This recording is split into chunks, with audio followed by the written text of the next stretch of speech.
자기 소개하는 시간 잠깐 갖죠. 각각 다른 영역에 있는 분들이 이렇게 만나서 서로 의견을 나누는 시간이 굉장히 좋아요. 네, 저는 아틀란타, 미국 살고 있는 박미경, 김미경, 조이. 네. 이름이 너무 많아가지고 헷갈려요. 늘 기쁨이 넘치는 조이입니다. 네. 저희 신 교수님하고 만난 지는 굉장히 오래된 것 같고요. 그만큼 제가 학문이 이게 좀 아직 덜 닦여져가지고 늘 헤매고 있는 그런 상태입니다. 예. 저는 여기 청소년 상담사로 일하고 있는 남윤재라고 하고요. 지난 학기 융에 대해서 아주 그냥 겉핥기 공부를 했는데 신 교수님이 아니면 또 유용을 또 공부할 수 있는 이런 기회가 없잖아요. 없을 것 같더라고요. 그래서 지난 학기에 그냥 개괄적인 부분을 공부한 것 같아요. 그랬는데 조금 더 융에 대해서 알고 싶고 또 이제 뒤에 있을 이제 자기애적 환자와 경계선 환자에 대해서도 이해하고 싶고 그래서 신청하게 됐고 융을 통해서는 되게 은혜를 많이 받은 것 같아요. 뭐라고 해야 되나? 융이 워낙에 깊고 넓으신 깊고 넓은 분이기 때문에 굉장히 그 안에서 담기는 느낌을 많이 받고 그래서 더 알고 싶도록 이렇게 손짓을 하는 것 같아서 제가 거기에 응답하고 참석하게 되었습니다. 은혜 받으셨다고 하니까 굉장히 기대가 되네요. 저도 은혜 받고 싶어서. 기대하셔도 돼요, 선생님. 네. 은혜 받으신 분 곁에 계시면 은혜 받게 되겠죠? 뉴욕에 있는 유상현입니다. 오늘 융공부 시작하는데 처음 시작하면서 느끼시는 것 아직 좀 마음의 준비는 안 됐겠지만 이 수업에서 뭘 공부하고 싶으신지 이런 얘기 우리 좀 나눴어요. 예, 융은 제가 지금 한 학기 했고요. 굉장히 저한테는 감이 좋은 거였던 것 같아요. 그래서 계속 하고 싶은데 글쎄 모르겠어요. 오늘은 한번 들어가보라고 그래서 들어왔는데 조금 너무 이게 시간이 이렇게 많이 소요되는 거기 때문에 역시 제가 이게 노력을 안 하면은 저한테 들어오는 것도 좀 이렇게 많지 않은 것 같아갖고 조금 제가 망설이고 있는 중입니다. 네, 반갑습니다. 여러분들이 공부하면서 제일 중요한 게 여러분들이 교재는 다 인텔렉츄얼하게 지적으로는 누구나 다 이해할 수 있어요. 어떤 것 굉장히 난삽한 어려운 부분도 있어요. 어려운 부분은 여러분도 각자도 어렵지만 저한테도 어려워요. 그래서 인텔렉츄얼한 부분은 점차 이렇게 공부해 나가는 것이지만 가장 중요한 건 정서적으로 그날 교재를 서로 대하면서 여러분들 안에 일어나고 있는 여러 가지 심리적인 역동들을 이해하는 게 굉장히 중요해요. 왜냐하면 거기에서는 무의식적인 내 안의 움직임들은 내 삶을 얘기하고 있고 그리고 내가 현재 처하면서 사람들과 관계 속에서 내가 무엇을 느끼고 있는가 하는 것들이 계속 건드려져요. 그래서 내게 떠오르고 생각되는 내 안의 자유현상들이 무의식 중에 계속 일어나고 특히 우리가 융처럼 이렇게 헤비한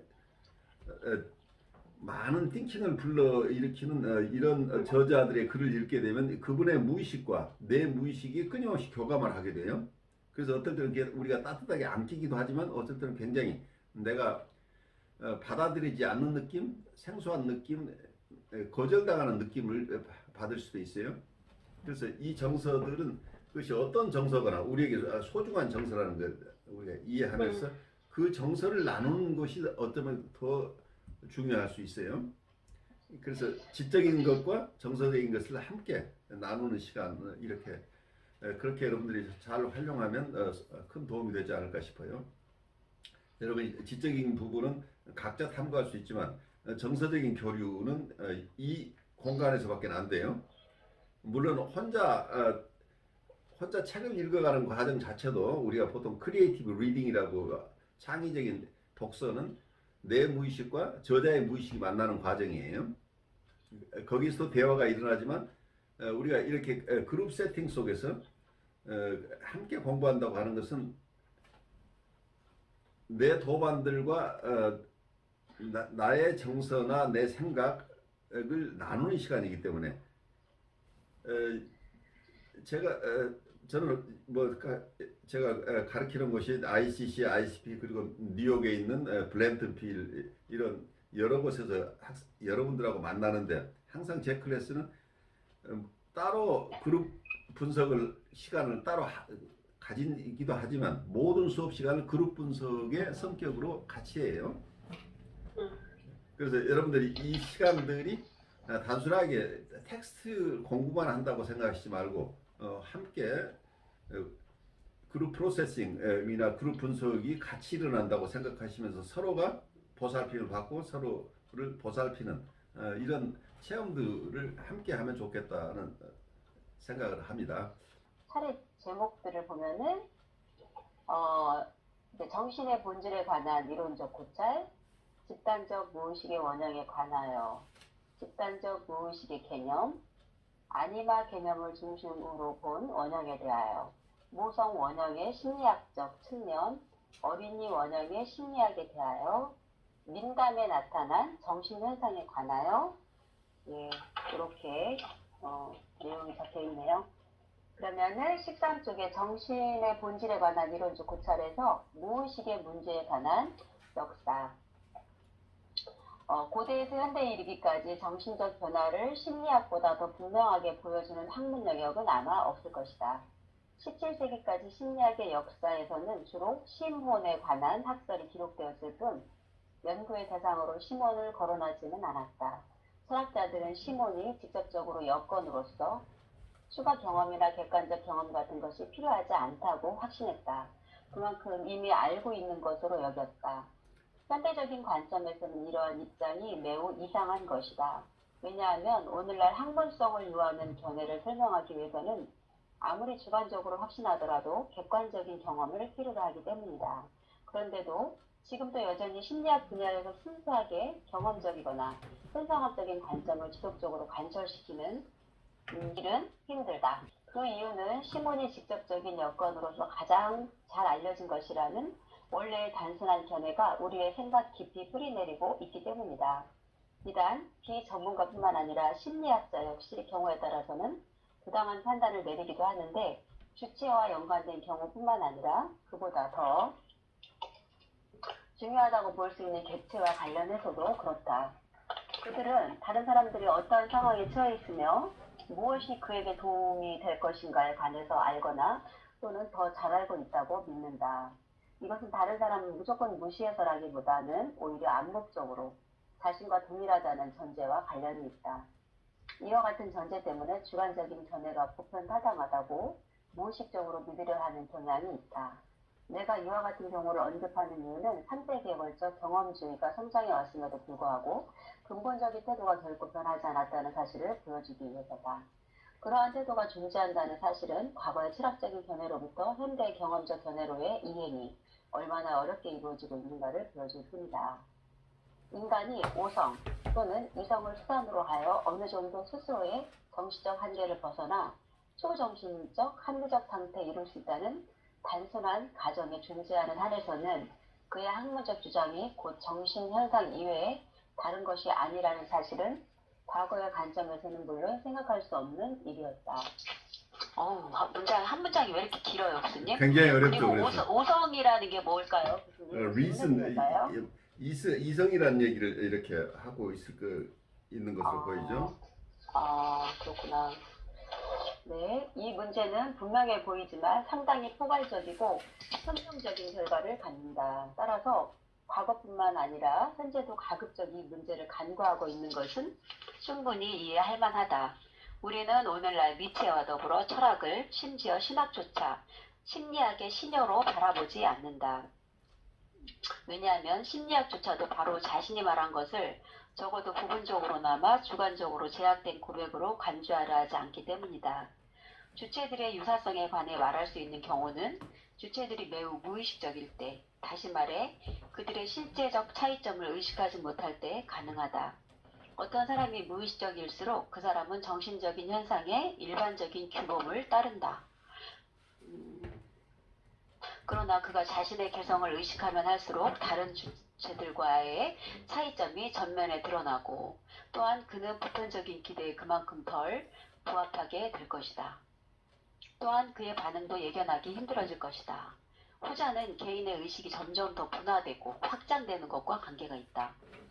그러나 의식이 더 확대되면 될수록 의식은 더욱더 많은 차이점을 인식하고 더욱더 집단의 규칙성에서 벗어나게 될 것이다. 왜냐하면 의식의 확장에 비례하여 경험적 의지의 자유는 그만큼 증가하기 때문이다. 처음부터 어렵죠. 여기 시몬이라는 말부터가 여러분들에게 생소한 단어일 거예요. 독일어로 젤레라고 이게 주석이 되어 있는데, 영어로 보통 소울이라는 용어를 많이 용어를 번역하시는 분들, 영어 번역하시는 소울이라는 용어를 꽤 많이 쓰고 있어서, 어떤 경우 우리가 마인드나 사이키 이런 게 다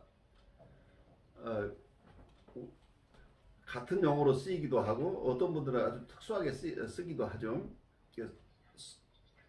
단순하게 사이칼라지카라는 표현일 수도 있고, 어떤 경우 스피리추얼한 표현일 수도 있어서, 어떤 용어를 선호하는가가 어떤 경우에 따라서는 어떤 저자 혹은 또 번역자가 어떤 성향을 가지고 있는가를 엿볼 수 있는 중요한 하나 단서가 되기도 해요.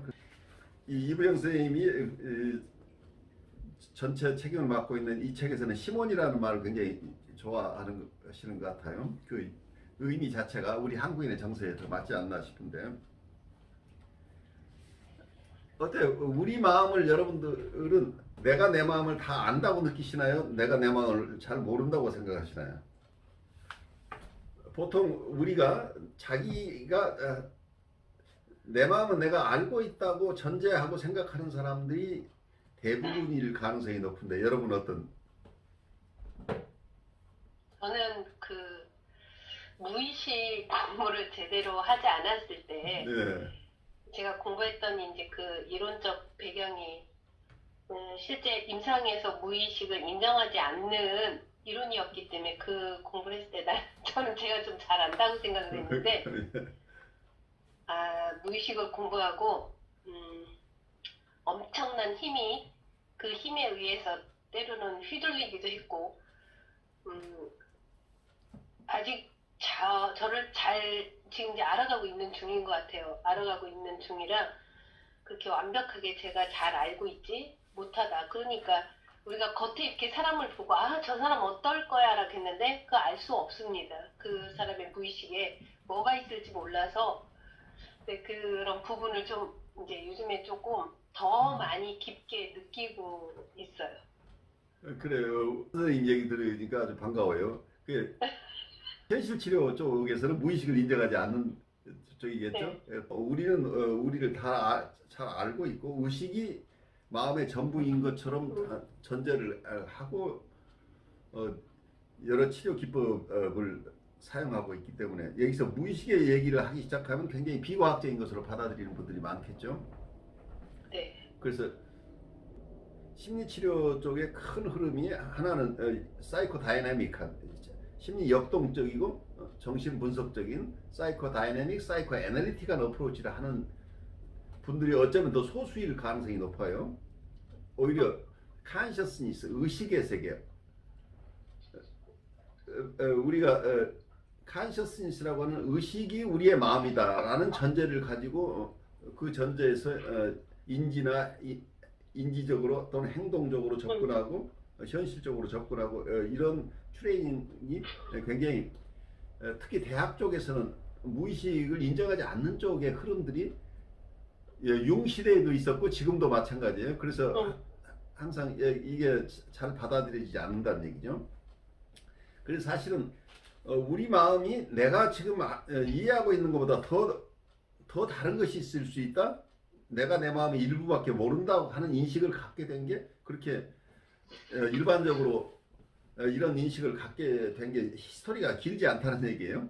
과거에는 우리 마음은 의식으로만 우리 마음을 이해를 했어요. 그 흔적이 융의 이론 속에서도 융의 이고는 consciousness예요. 그래서 이고 consciousness라고 보는 게 이고라고 우리가 지칭할 때 이고는 우리의 의식적인 자아를 얘기를 하고 있어요. 융 이론에서. 근데 셀프라고 할 때는 그건 이제 더 깊은 의미로 무의식의 세계를 포괄하는 이런 넓은 의미로 셀프를 쓰고 있는데, 그래서 의식과 무의식의 상호 교류라는 이런 큰 그림을 가지고 융을 이제 공부하게 되는데, 어떤 프로이드도 초기의 이론에서는 프로이드가 초기 저작에서 이고라고 할 때는 이 융의 개념과 거의 비슷해요.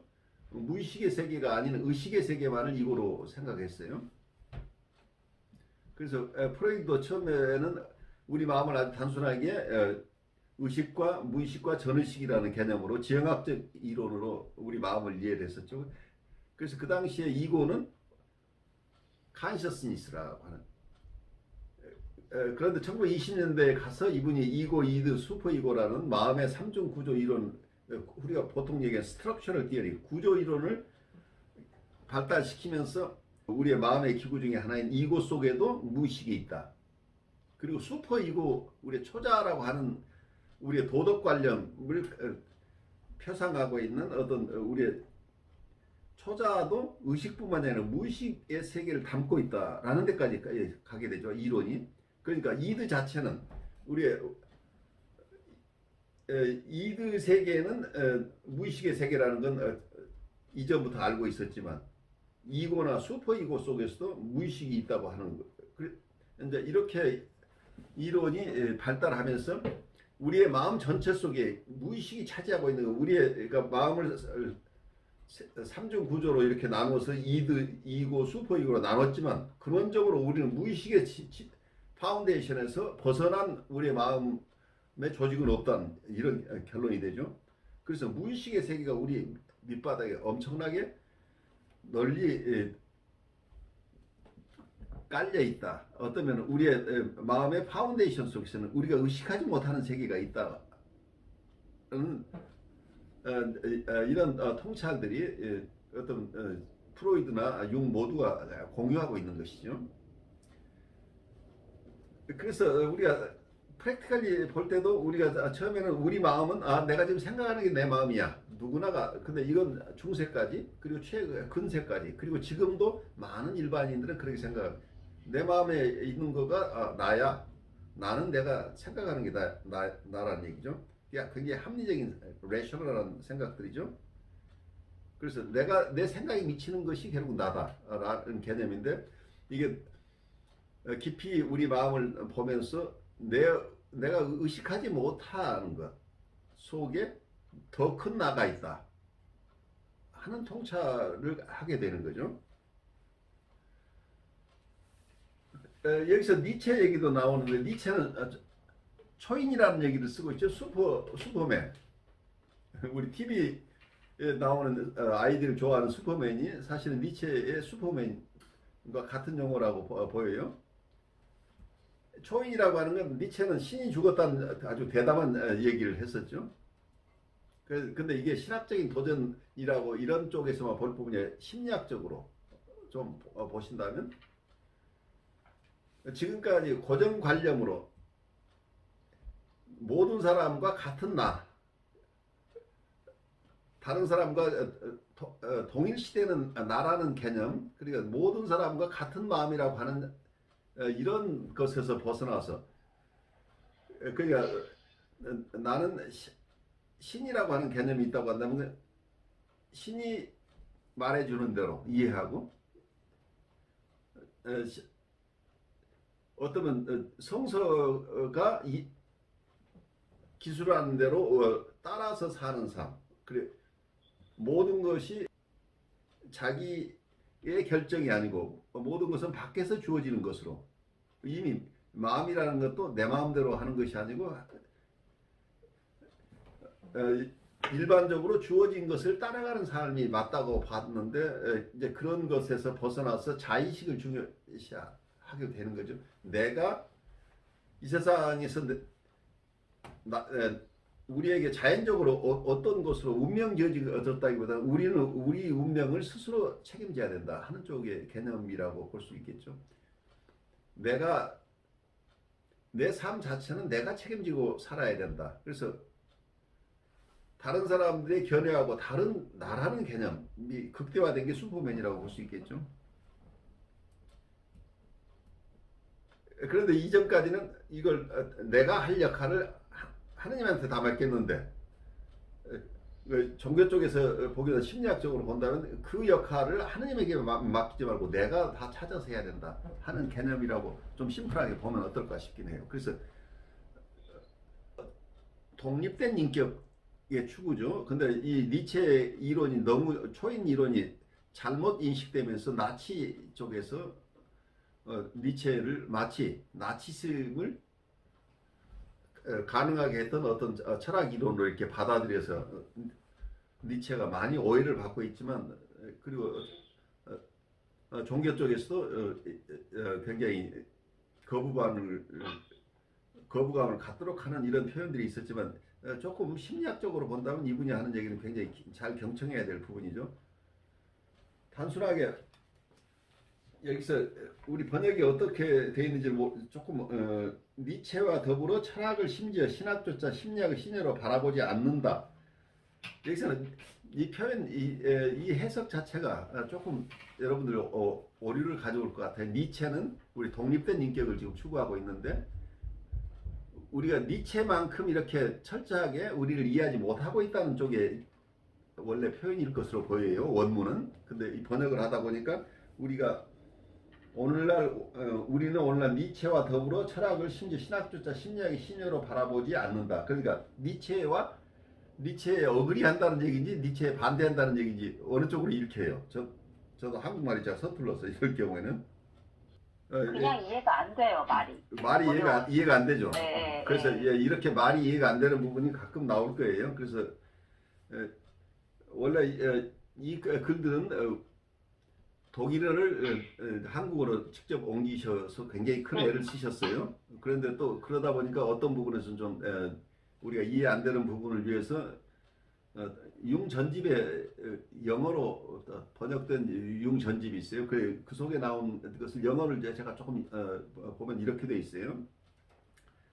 We are still very far today from Nietzsche's view of philosophy and indeed theology as an ancillary psychology.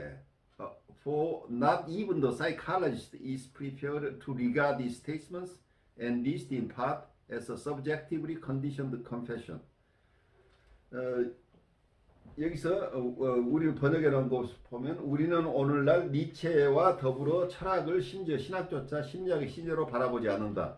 왜냐하면 심리학자조차도 바로 자신이 말한 것을 적어도 부분적으로 넘어나 주관적으로 제약된 고백으로 간주하려 하지 않기 때문이다. 이 뒤에 부분은 번역이 잘 이해하실 수 있을 거예요. 이미 심리학자들조차도 자기가 얘기하는 것 자체가 그냥 이건 객관적으로 누구나 다 이해해야 되는 것을 생각하는데, 자기 얘기 속에도 굉장히 주관적인 것이 있다는 것을 인정하는 게 굉장히 힘들다는 얘기죠. 그래서 마치 자기의 주관적인 얘기를 하면서 객관적인 것으로 착각하는 경우가 심리학자들에게도 있다는 얘기예요.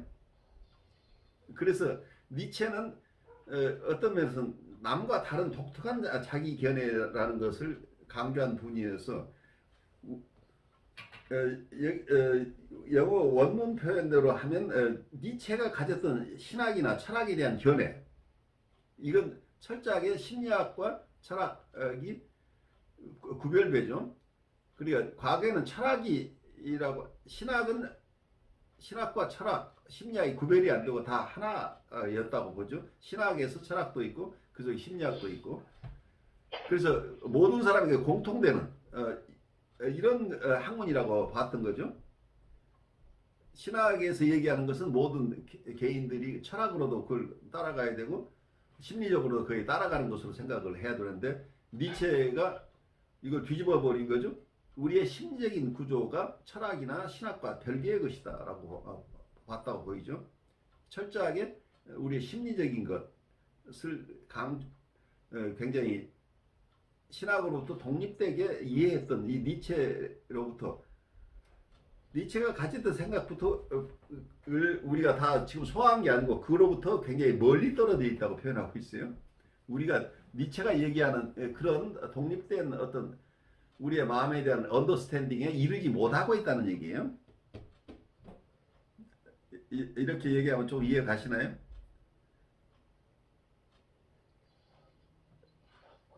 그래서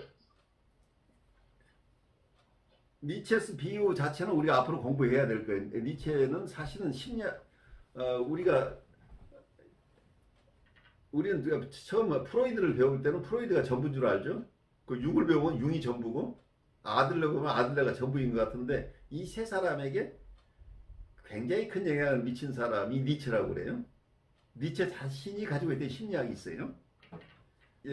근대에 와서 우리가 알고 있는 심리학자들, 정신분석학자들의 원류 속에는 서양의 깊은 철학이 또 있었다. 그리고 그 중에 큰 영향을 미친 분 중에 하나가 니체다. 이렇게 이해하면서 나중에 우리 니체 공부도 결국 해야 될 거예요. 원류로 들어가게 되면. 그래서 우리가 너무 나누어져 있는 이론들을 공부하다 보면 우리가 너무 조각조각 알게 되는 가능성이 있는데, 이걸 조금 더 원류로 조금 더 깊이 들어가게 되면 이거 다 하나가 다 합해질 수 있는 가능성, 우리가 함께 우리 마음을 이렇게 깊이 이해하기 위해서는 조금 부분 이해하는 것보다는 통합적으로 이해할 필요가 있다 하는 생각을 해봐요. 근데 이만큼 니체는 사이칼라지 쪽에서도 굉장히 큰 영향을 미친 분으로 제가 이해를 해요. 그런데 그만큼 어떤 통찰을 현대인들이 가지고 있지 못하다는 얘기예요. 그리고 심리학자들마저도 자기가 주관적으로 생각하는 것이 객관적으로 맞다고 생각한다. 근데 그게 우리 실제 삶 속에서 어때요? 우리가 임상에서 내담자를 대할 때 우리가 처음 만나보고 몇 번 만나고 얘는 내가 잘 알아 라고 하는 게 내 의식이죠. 내 의식과 제 의식은, 내 마음과 제 마음은 같으니까 내가 생각하는 것이 저 사람도 같이 생각할 거야 라고 생각을 하는데, 여러분들 임상을 하다 보면 내 생각하고 전혀 다른 생각을 하고 있는 내담자를 만나게 되죠. 그래서 우선 의식의 세계마저도 굉장히 다르죠. 그렇다고 한다면 밑바닥에 있는 무의식의 세계는 또 더더욱 우리가 이해할 수 없을 만큼 큰 내 무의식과 그 사람의 무의식은 크게 다를 수도 있겠죠. 메디컬 닥터의 오피스에 가면 우리 신체 구조도가 나와 있으면 여기에는 심장이 있고 여기에는 위가 있고 간이 있고, 그렇기 때문에 사람은 다 똑같아요. 다 똑같다고 느끼는데 실제 개개인의 심장은 우리가 10명 있으면 10명의 심장이 각각 다르죠. 다 같은 것 같은데 구체적인 어떤 심장은 각각 다르다는 거죠. 그래서 우리의 마음도 다 어떤 일정한 양태에서 같은데, 같은 것처럼 보이지만 구체적인 마음은 너무도 차이가 난다는 겁니다. 그래서 내 마음과 네 마음이 같아라고 하는 이 원초적인 생각, 그리고 내 마음을 네가 따르지 않는다고 하는 게 굉장히 괘씸해요. 너는 다 알고 있으면서 내 마음을 다 알고 있는데 왜 넌 내 말을 안 듣는 거야? 이렇게 되니까 어그레션이 생기죠. 그래서 많은 분쟁들이 너의 마음과 내 마음은 같다는 전제에서 우리가 서로 교류한다는 얘기예요.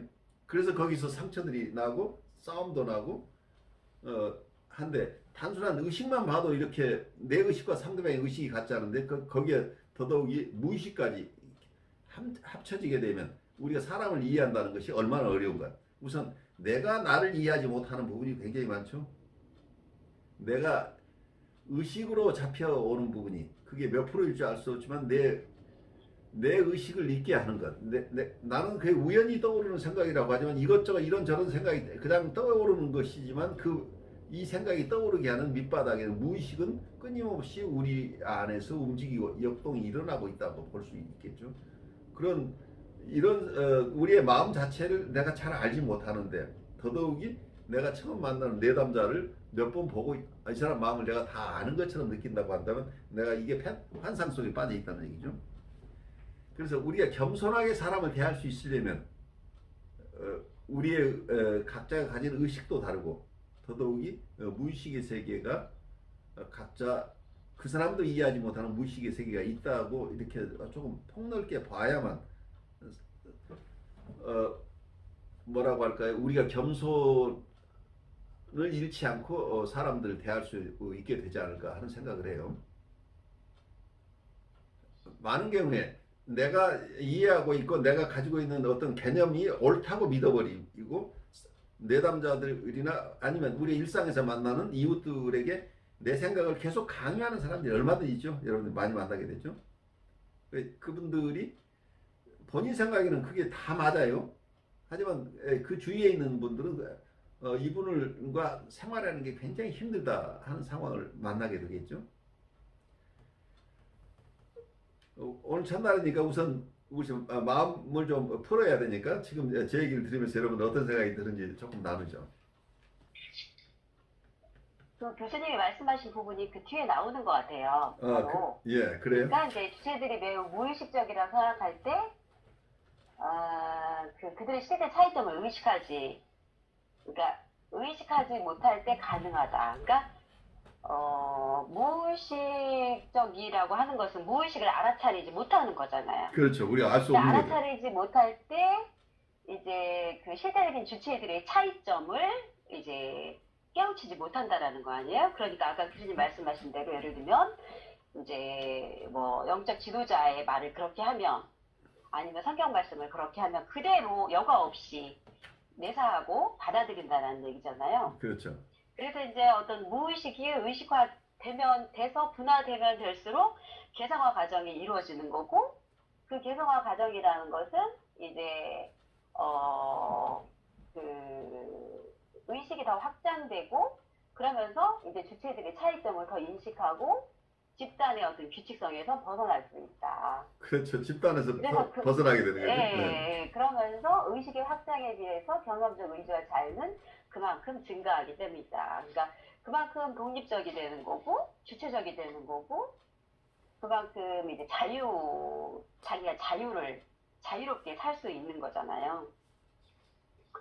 그래서 저 같은 경우도 이제 무의식의 세계를 이제 알지 못했을 때, 그러니까 깊이 공부하지 않고 뭔가 거기에 대한 깨달음이 지금도 많이 있는 것은 아니지만 아예 전혀 없었을 때와 지금의 상태는 정말 많이 다른 것 같아요.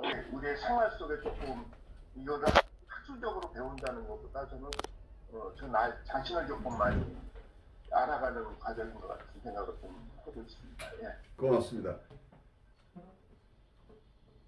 그래서 우리 마음 자체를 우리의 마음의 영역을 좁게 볼 것이냐 넓게 볼 것이냐 이게 굉장히 큰 차이가 나죠. 그 마음이 우리가 옛날 어른들이 너 마음이 너무 좁아 라는 얘기를 우리가 많이 들었을 거예요. 그래서 우리 마음이 좁다 넓다고 하는 것이 어쩌면 그분들이 이런 서구적인 개념을 가져오지 못했지만 어떤 겸손한 가다고 하는 것 자체가 마음이 넓다는 얘기일 수 있겠죠. 내가 다 안다고 하는 태도 자체가 교만이죠. 그리고 내 생각이 옳아 아니면 네 생각도 내 생각하고 같을 거야. 그런데 내 말을 안 듣는 것은 네가 나한테 거역하는 거야 라는 쪽에서 출발하게 되면 나의 교만이 극치로 이제 가버리는 거죠. 근데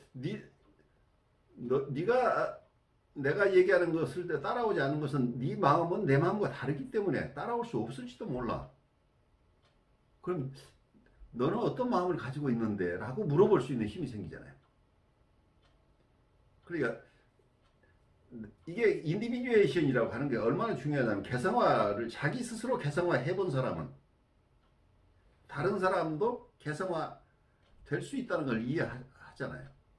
근데 내가 개성화 과정을 거치지 않고 난 부모님이 얘기하는 대로 살았고 항상 내 친구가 얘기하는 것도 다 나는 순응하고 같이 따라가는 사람이지 나는 독자적인 생각을 한 번도 해야 된다고 생각해 본 적도 없고 내가 나를 주장해 본 적도 없었던 사람이라고 한다면 누군가가 내가 얘기했는데 안 들어준다고 한다면 이 사람은 굉장히 섭섭하고 이해를 할 수 없게 되겠죠. 본인이 개성화 작업을 어느 정도 성취한 사람만이 다른 사람의 개성화를 존중할 수 있게 되겠죠. 그런 점에서 우리가 영성적으로나 심리적으로 사람들을 돕는다고 할 때 우리의 개성화 작업이 굉장히 중요하다는 얘기죠. 우리가 얼마만큼 더 넓어져 있는가에 따라서 다른 사람들이 있는 마음의 지점들을 좀 더 폭넓게 수용할 수 있는 힘들이 생겨나는 거죠. 의식의 개인적 분화가 증대됨에 따라 객관적 타당성은 감소하며 의식의 주관적 견해는 증가한다. 그것이 반드시 사실이 아니라고 하더라도 주변의 사람 눈에는 그렇게 보인다. 왜냐하면 어떤 견해가 타당하려면 제기하는 논쟁과는 무관하게 가능한 한 다수의 찬성을 얻어야 하기 때문이다.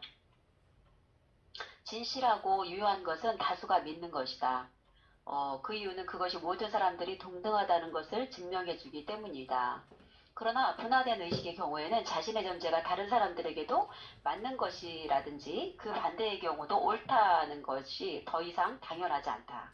이러한 논리적 발달 탓에 학문의 발달에서 매우 중요한 17세기에 철학 외에도 심리학이 필연적으로 부각되기 시작했다. 최초로 경험적 혹은 실험적 심리학을 논하고 동시에 심리학의 새로운 토대를 마련해 주어야 한다는 필연성을 인식한 사람은 크리스티안 아구스트 볼프였다. 그 어떠한 철학도 서로 다른 개인들에게 한결같이 적합한 보편 타당성을 갖고 있지 않다는 사실이 점차 밝혀지면서 심리학은 철학의 합리적인 진리 규정에서 벗어나지 않을 수 없었다. 근본적인 문제에서조차 주관적으로 서로 다른 설명들이 상당수가 가능했고 그 정당성 또한 주관적으로만 반박할 수 있었기 때문에 당연히 철학적 반론을 지향하고 그 자리의 경험을 대체하려는 필요성이 제기되었다. 그러나 그럼으로써 심리학은 자연과학에 속하게 되었다. 물론 처음에는 소위 합리적 혹은 사변적 심리학과 신학의 광범위한 영역이 철학에 속해 있었고 다음 세기가 경과함에 따라 비로소 점차 자연과학으로 발달할 수 있었다. 이 변화 과정은 오늘날까지도 여전히 완성되지 않았다. 많은 대학에서 심리학은 여전히 철학 제1학부의 교과 과목으로 지정되어 있고 일반적으로 전문 철학가들의 손에 맡겨졌다. 또한 의학부에서 은신처를 찾는 의학적 심리학이 있다. 게다가 자연과학은 철학 제2학부로서 자연철학에 종속되어 있기 때문에 공식적으로 현 상황은 상당히 중세적이다. 적어도 2세기 이래로 철학이 무엇보다도 심리학적 전제 조건과 연관되어 있다는 것이 분명함에도 불구하고 지구가 공전한다는 것과 목성의 발견이 더 이상 은폐될 수 없게 된 후에도 경험과학의 자율성을 감추기 위해 가능한 조치들이 취해졌다. 모든 자연과학 중에서도 심리학은 지금까지 독립성을 획득하지 못했다. 이렇게 뒤떨어진 데는 의미가 있는 것 같다. 심리학의 상황은 의식편에서 억제된 정신기능이 처해있는 상황에 비할 수 있다. 그런 상황에서는 주지하는 바와 같이 의식의 지배적인 경향에 부합되는 부분들만 존재할 권리를 부여받는다. 이러한 정신적 과정을 아는 자는 부적합한 것을 분리해내는데 어떤 변명과 자기 기만적인 수법들이 사용되는가를 익히 알고 있다. 경험적 심리학에서도 마찬가지다. 실험심리학은 일반 철학심리학의 근거로서 철학적 전문 용어를 충분히 사용할 수 있으면서 자연과학의 경험 지식이 허용된다. 그러나 정신병리학은 예외적으로 정신의학의 예술됨으로써 의학부에 남아있게 된다. 의학적 심리학은 궁극적으로 대학에서 전혀 혹은 거의 주목받지 못했다. 나는 19세기 말과 20세기 초 심리학의 상황을 부각하기 위해 의도적으로 약간 노골적인 표현을 사용하겠다. 당시의 상황에서 분트의 견해가 무엇보다도 대표적이었는데 그 이유는 20세기 초에 주도적인 역할을 한 이름을 거론할 만한 일련의 심리학자들이 그의 학파에서 배출되었기 때문이다. 분트는 자신의 저서인 심리학 개론에서 다음과 같이 말하고 있다. 의식에서 사라진 어떤 정신적인 요소를 우리는 무의식화된 것이라고 표현하는데 그것은 이때 그것의 재생 가능성, 다시 말해 정신과정의 실제 연관관계에 다시 들어서는 것을 전제로 하는 말이다. 우리는 무의식적으로 되어버린 요소에 대해서 재생의 가능성 외에는 더 이상 아는 것이 없다. 따라서 그 요소들은 오직 정신적 사건의 미래의 구성 요소가 구성 요소가 될 소질이나 소인을 형성할 뿐이다. 무의식의 상태나 혹은 그 어떤 무의식적 과정을 가정하는 것은 심리학을 위해서 전적으로 비생산적인 것이다. 물론 그 정신적 소인에 정신적으로 수반되어 나타나는 현상도 있다. 그것은 일부는 직접 증명되고 일부는 많은 경험에서 수정될 수 있다. 여기서 분투의 얘기가 나오는데 굉장히 영향력이 있었던 학자죠. 그런데 지금도 이런 견해가 굉장히 많이 남아있죠. 대학, 특히 에카데믹한 사이칼로지 쪽에서는. 그래서 대학에서 그런 정신분석을 수용하지 못하고 있는 거죠.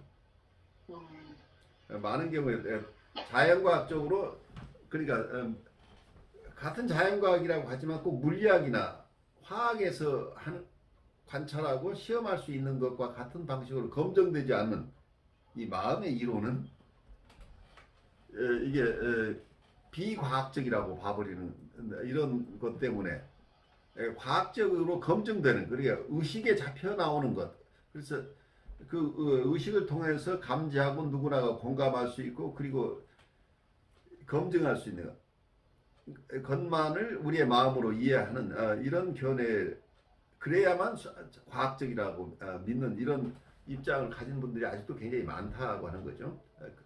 그분들이 보고 있는 부분도 굉장히 중요한 부분이긴 하지만 인간은 합리적인 것과 비합리적인 부분, 우리가 알고 있는 부분과 알지 못하는 부분이 있다는 것을 우리가 수용해 내야 되는데, 우리가 아는 부분의 방식으로 검증되는 것만이 과학적이라고 한다고 한다면 그 밖의 것은 과거에 지금 우리가 코로나 바이러스 때문에 고생을 하고 있는데, 만약에 중세 어느 분이 이렇게 역병에서 사람이 죽어가는 것은 뭔가가 있어가지고 우리 몸에 들어가서 우리를 이렇게 괴롭히는 거야 라고 얘기를 한다면 그 사람은 미신을 믿고 있는 것으로 밖에 이해를 못했겠죠. 근데 좀 더 우리가 과학이 발달하면 할수록 미지의 부분이 조금씩 해소돼 나가는 거지만 우리는 영원히 자연과학적인 방법으로 접근할 수 없는 세계도 있다는 것을 겸손하게 인정해야 되는데 우리 그 인정하고 싶지 않죠. 그래서 어쩌면 우리가 과학에 대한 어떤 경우는 맹신이 우리를 적응을 하는데 어렵게 하는 경우도 생겨나죠. 어쩌면 이 팬데믹이 왔는데 팬데믹을 조금 더 유연하게 미리 과학적으로 막아낼 수 있었을 수도 있는데 우리의 오만함이 화를 키우는 부분도 있죠. 과학인데도 미생물의 세계를 안 믿는 사람도 지금도 있겠죠.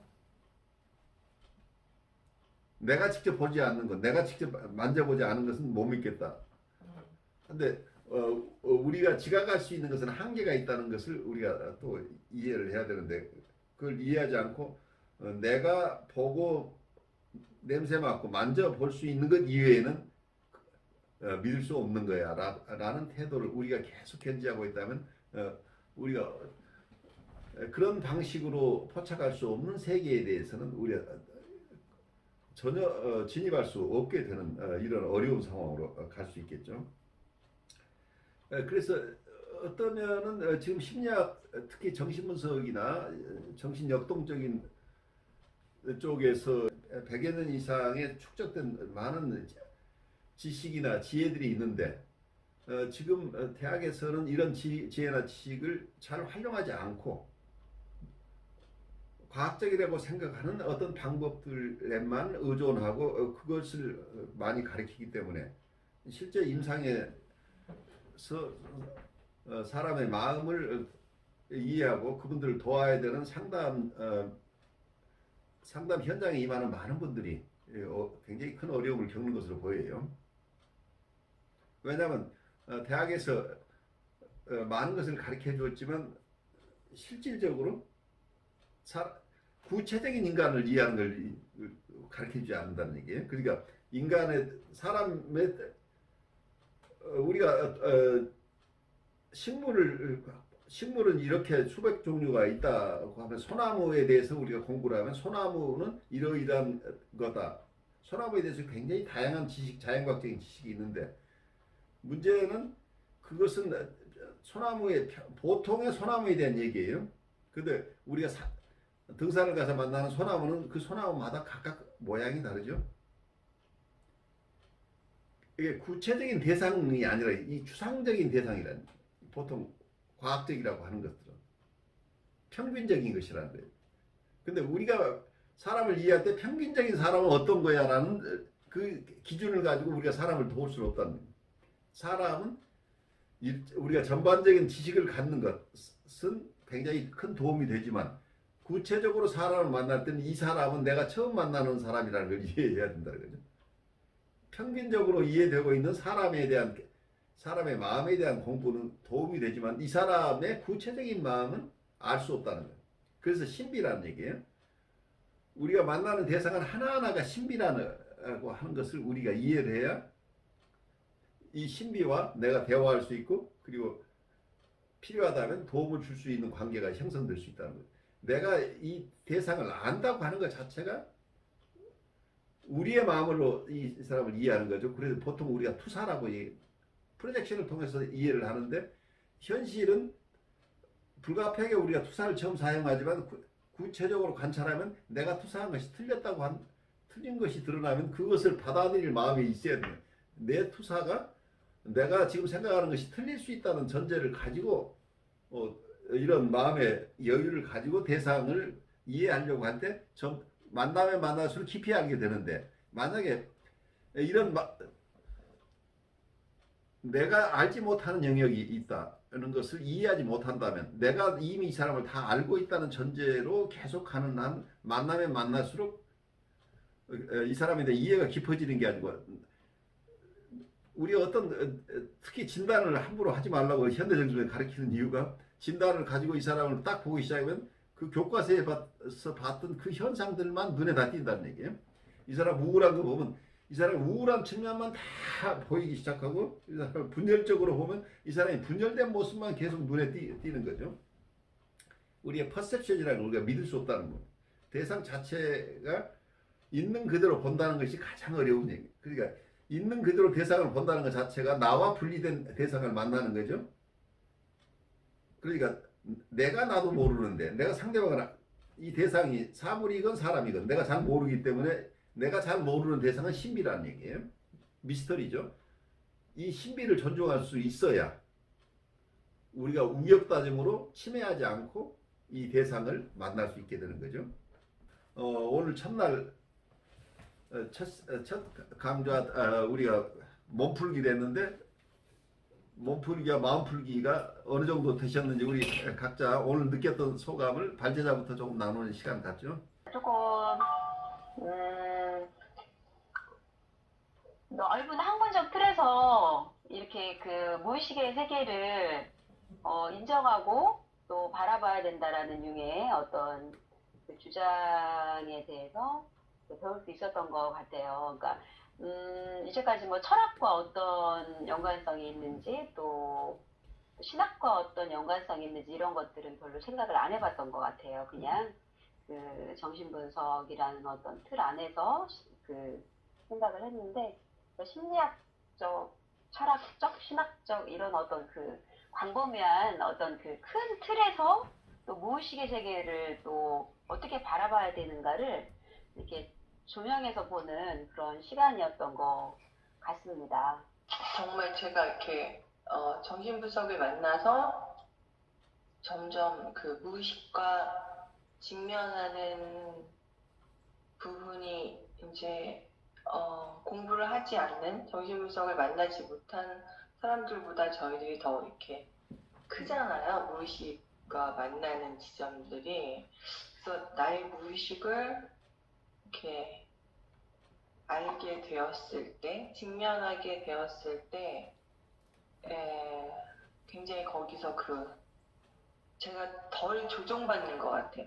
그렇죠. 의식이 항상 무의식에 의해서 이렇게 조정을 받고 있는데 우리가 모르잖아요. 우리가 뭐 그냥 의식에서는 우리가 다 뭐 논리적으로 생각하고 판단하고 하는 것 같지만, 그렇지 않은 많은 부분들을 무의식에서 이제 조정을 받는 그거를 그러니까 덜 받게 된다, 좀 자유해지는.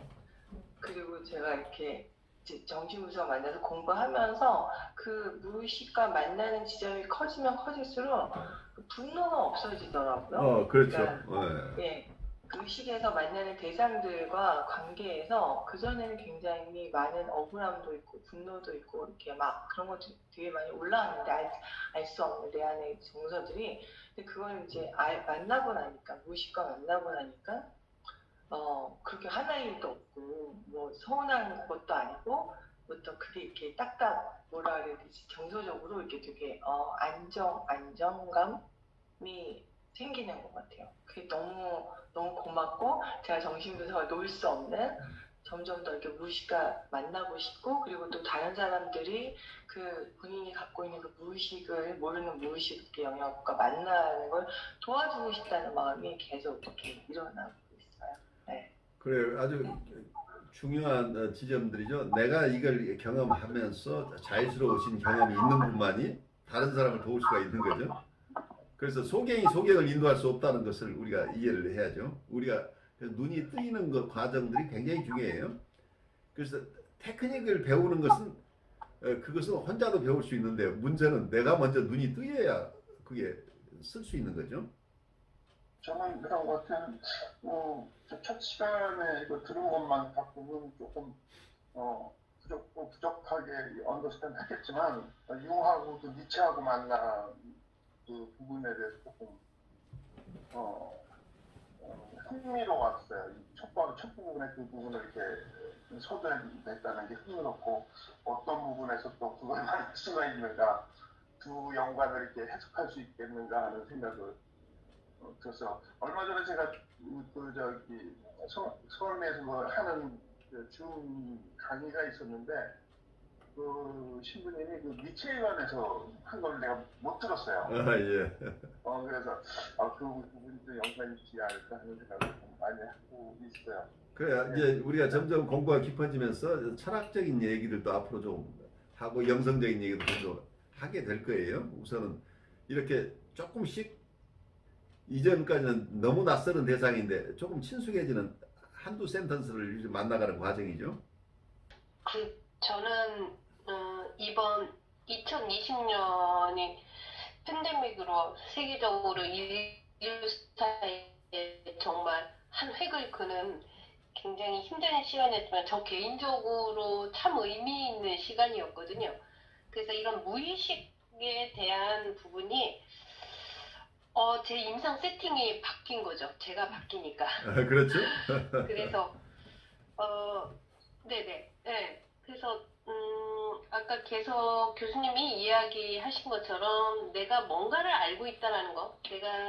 사실은 제가 이제 뭐 사회복지과에서 가족치료나 이런 거 강의할 때 제가 이론 강의했거든요. 그럼요. 근데 예. 이런 부분에 대해서 네. 이미 무의식에 대해서는 이미 우리가 패스하는 거죠. 그 무의식의 이제 정신분석이 어떻다 하는 것은 그냥 간단하게 넘어가고, 우리가 실제적으로 의식과 관련된 부분을 이제 수업하고 그랬기 때문에 그런 부분 안에서 내가 내 무의식을 좀 보고 나니까 내 삶이 바뀌고 내가 세상을 바라보는 게 바뀌게 되니까, 내 인상에서 오는 그분들에 대해서 내가 알고 있다라는 생각이 안 드는 거죠. 왜냐면 내가 내 자신도 그렇게 많이 알고 있지 못하다는 걸 이미 이제 내가 알고, 그런 부분들이 사실은 굉장히 힘들고 어려운 부분도 있었어요. 별로 알고 싶지 않고 더 가고 싶지 않은 부분도 있었지만, 내 안에 또 내 무의식 안에 내 안에 그 어떤 굉장히 원하는, 아주 강력하게 나를 또 내 삶에 나를 끌고 가는 어떤 부분을 제가 좀 봤죠. 그래서 그래, 그러니까 내가 이런 부분도 있는 것처럼 어떤 누군가에게도 그걸 볼 수 있는 안내자 역할을 해야지, 마치 내가 뭘 굉장히 알고 있는 것처럼 해서는 안 된다는 이 생각을 장착하고 임상에 딱 들어갔더니 굉장히 놀라운 일들이 사실은 벌어지고, 정말 제가 이제 경험하고 있는 거죠. 상담이 굉장히 깊게 들어가고, 되게 그분이 이 시간을 굉장히 귀하게 여기고, 제가 여기는 그 귀함을 그분한테 같이 접촉이 되고 소화가 되고 있는 그런 과정에서 야, 이거 굉장히 놀라운 일이다. 네, 놀라운 일이다. 그래서 제가 지금 어느 만큼 왔는지는 모르지만 더 깊게 한번 보고 싶다. 더 깊게 보고 이게 깊게 본 내가 소한 만큼 임상에서 그분들이 소화되기를 바라는 이제 그런 생각으로 지금 이렇게 이루어지고 있어서 굉장히 이 모든 과목들이 상당히 기대가 많이 되고 있어요. 큰 변화들이 그동안 있었던 거죠. 그래서 우리 스스로가 변화한다고 하는 것이 어쩌면 우리가 영성 지도자나 심리 상담가나 정신무적가나 라이프 코치나 누구나 할 것 없이 사람의 마음을 통해서 돕는 분들은 자기 스스로가 변모하는 것을 계속 체험하지 않으면 그 자리에 있어서는 안 된다는 얘기예요. 우리는 끊임없이 변화해 가면서 과거에 내가 알지 못하는 내 영역이 조금씩 넓어지는 체험이 있어야 다른 분들이 그 같은 체험을 할 수 있게 도와줄 수 있다는 얘기죠. 그리고 또 하나 오늘 여러분들한테 느끼는 큰 희망이 우리 안에 과거에 무의식을 두려워하죠. 사람들은 저 속에 알 수 없는 것, 우리가 어둠을 두려워하는 것하고 똑같죠. 내가 잘 볼 수 없는 저 속에 무엇이 있을지 모르기 때문에 사람들은 본능적으로 회피하잖아요.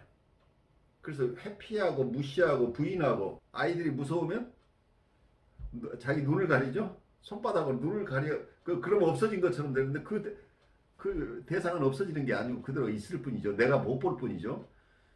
그런데 이 무의식의 세계 속에 우리가 감당하기 어려운 페인풀한 부분도 있고 감당할 수 없는 어떤 힘들도 있지만 또 한편에서는 이 무의식의 세계가 내 자아를 받쳐주고 있는 내 자아가 힘들 때 상보적인 역할, 내가 의식하지 못하는 사이에 나를 떠받쳐주고 내가 바른 길로 갈 수 있도록 도와주는 역할을 하고 있다. 그래서 우리가 안심할 수 있는 내 자아로서 다 이룰 수 없지만 내가 애를 쓰는 과정 속에서 내 무의식이 나를 서포트하고 있기 때문에 내가 지금 모르지만 안심하고 길을 갈 수 있다는 얘기입니다. 그래서 이 세상을 살아가는데 내 무의식을 내 친구로 맞을 수 있다고 한다면 이게 인디비듀에이션 과정에서 굉장히 중요하고 내 의식 자체가 확장된다고 하는 것은 내 무의식은 언제든지 드러나고 싶어 해요. 드러나고 싶어 하지만 무의식에 접근하는 방법은 굉장히 대부분 굉장히 젠틀하게 다가온다는 겁니다. 왜냐하면 내 의식을 죽이지 않고 나를 돕고자 하는 거기 때문에 내 의식에 등불을 꺼트리지 않으면서 이 무의식이 다가와야 하기 때문에 내가 너무 겁내하는 사이에는 내 무의식이 나를 접근하지 못하는 거죠. 그런데 내가 조금 힘이 생겨서 마음의 여유가 있으면 내 무의식이 내 의식 속으로 들어오는데 이 무의식은 의식의 협조를 받아야만 뭐라고 할까요? 내 삶 속의 일부가 될 수 있는 거죠. 그래서 내 의식이 넓어질 수 있도록 내 무의식은 계속해서 내게 접근하고 싶지만 내가 소화할 수 없을까봐 너무 파괴적으로 들어오지 않으려고 조심하고 있다고 저는 느껴요. 그래서 우리가 조금 더 안심이 되고 편안하고 내 무의식을 수용할 힘만 있다고 한다면 내 무의식 속에 있는 많은 내 휴먼 포텐셜들이 내 의식 속에 들어와서 내 의식의 세계를 확장시켜 줄 것이라는 희망을 가질 수 있겠죠. 근데 실제로 여러분들이 체험하고 있는 것 같아요. 무의식을 두려워하지 않고 무의식을 좀 수용하는 내 마음의 태도가 우선 중요하죠. 그렇게 되면은 어쩌면 이 무의식의 세계는 인류가 수천 년, 수만 년을 살아오면서 경험한 어쩌면 만약에 그 체험들도 여기 녹아 있고 어쩌면 우리가 창조된 대상이라고 한다면 창조자가 우리를 위해서 마련해놓은 어떤 귀중한 보물도 있을 텐데 이런 이 무의식의 세계가 내게 열린다고 한다면 나는 보물 창고를 열고 이 속에 들어가는 거라고 볼 수 있겠죠. 그래서 두려워하지 않는 무의식, 나를 도와주는 무의식을 이해하기 시작한다면 우리가 좀 더 이 세상을 행복하게 살 수 있지 않을까. 그래서 우리가 태어날 때 이미 가졌다고 보는 휴먼 포텐셜을 마음껏 펼칠 수 있는 가능성은 내가 무의식과 친해지는 것이 아닐까 하는 생각을 좀 해봐요. 여러분들 좋은 나눔 주셔서 고맙고 오늘 첫 시간 여기서 마무리하고 우리가 6, 7분 쉬고 40분에 만나죠. 두 번째 시간 40분에 시작하겠습니다.